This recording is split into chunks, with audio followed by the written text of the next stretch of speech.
আমরা রান্না করছি কাঁচা কাঁঠাল দিয়ে, চিংড়ি মাছ দিয়ে রান্নাটা করব।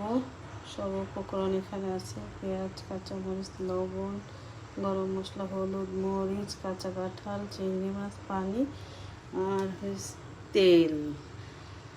রান্নাটা শুরু করব ইনশাআল্লাহ। কড়াইতে দিয়ে দিচ্ছি তেল, তারপর দিয়ে দেব পেঁয়াজ, কাঁচামরিচ, সমস্ত মশলা নেড়ে দেব। এখন দিয়ে দেব চিংড়ি মাছ, তেজপাতা, তারপর দিয়ে দেব কাঁচা কাঁঠাল।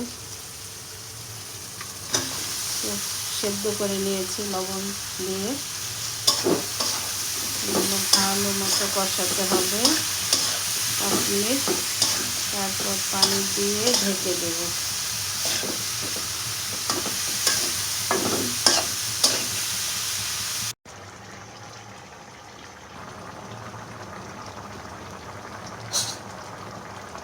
যেহেতু কাঁঠালটা আগেই সেদ্ধ করা ছিল লবণ দিয়ে, তাই রান্না হতে বেশি সময় লাগবে না, 20 মিনিটের মতো লাগবে। 20 মিনিটের মতো হয়ে যাবে ইনশাআল্লাহ।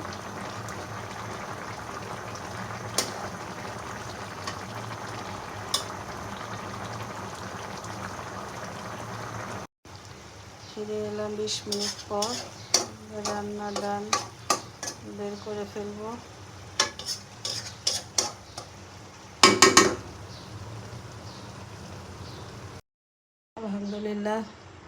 আলহামদুলিল্লাহ রেডি হয়ে গেল আমাদের কাঁচা কাঁঠাল দিয়ে চিংড়ি মাছের ইঁচড় রান্না। কেউ ইঁচড় বলেন, কেউ বলে কাঁচা কাঁঠাল।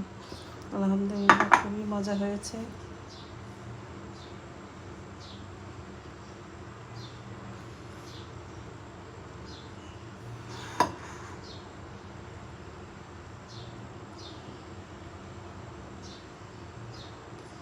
আল্লাহ হাফেজ।